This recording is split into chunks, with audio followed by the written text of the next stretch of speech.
এইটুকু না করলেই নয়। আমি অতি সংক্ষিপ্ত আকারে গাওয়ার জন্য চেষ্টা করেছি, তবুও যদি কারো মনে কষ্ট পেয়ে থাকেন আমি ক্ষমা চাই, কারণ এর থেকে ছোট আর করতে পারি নাই। একটা মানুষের মাথা না থাকলে যেমন তাকে চিহ্নিত করা যায় না এই ব্যক্তিটাকে, তেমন বাউল গানের বন্ধনাটা না থাকলে সারা রাত্র গানের কোনো মূল্যই থাকে না, এবং কি বোঝা যায় না এটা কি গান, বাউল গান না কনসার্ট না ফোক। তো প্রত্যেকটা শিল্পীরই প্রথমত তার মন গড়া দুটি করে গান থাকে। একটি হচ্ছে তার পরিচয়পত্র বন্ধনা, এবং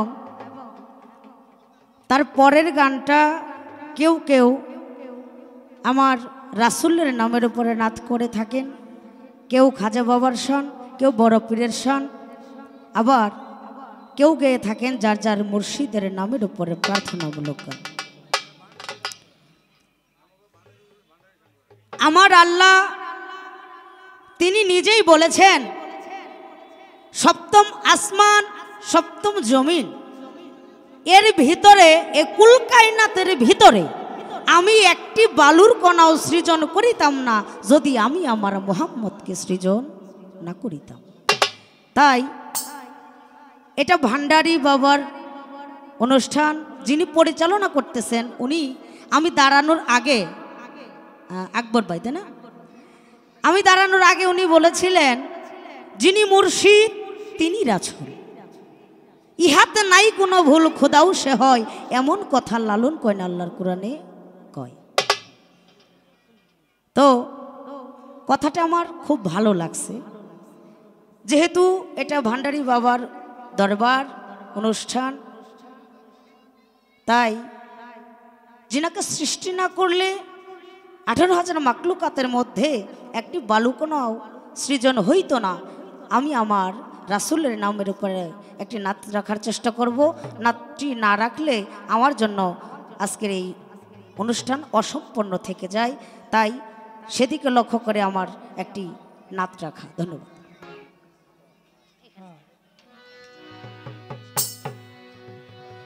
আমি ভান্ডারীর নামের উপরে ভান্ডারী গানগুলো যদি সিরিয়াল থাকে সুযোগ পাই পরে গাওয়ার চেষ্টা করব। হ্যাঁ,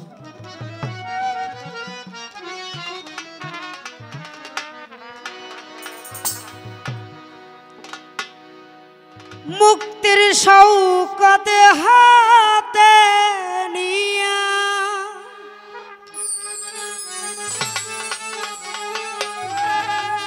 মধুর বাণী মুখে নিয়া আমার নবী মুস্তাফা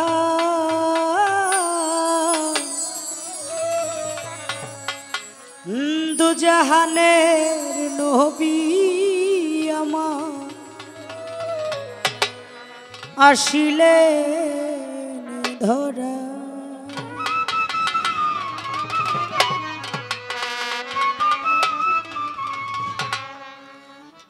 মুক্তির শৌকত হাতে নিয়া মধুর বাণী মুখে দিয়া, আই মুক্তির শৌকত হাতে নিয়া মধুর বাণী মুখে দিয়া নবী মুস্তাফা দুজাহানের নবী আমার আসিলেন ধরায়, ও দুজাহানের নবী আমার আসিলেন ধরা।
ও দু জাহানের নবী আমার আসিলেন ধরা।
শোনা যায় দু জাহানের নবী আমার আসিলেন ধরা। ও দু জাহানের নবী আমার আসিলেন ধরা।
ও নবী আমার পূর্ণ ইসলাম দে। আরে নবীর প্রেমে বহে বন্যা আমার দুই নয়ন। আই দিও তোমার যুগল চরণ, দিও তোমার যুগল চরণ আমার দু জাহানের নবী আমার আসিলেন ধরা। ও দু জাহানের নবী আমার আসিলেন ধরা।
ধরে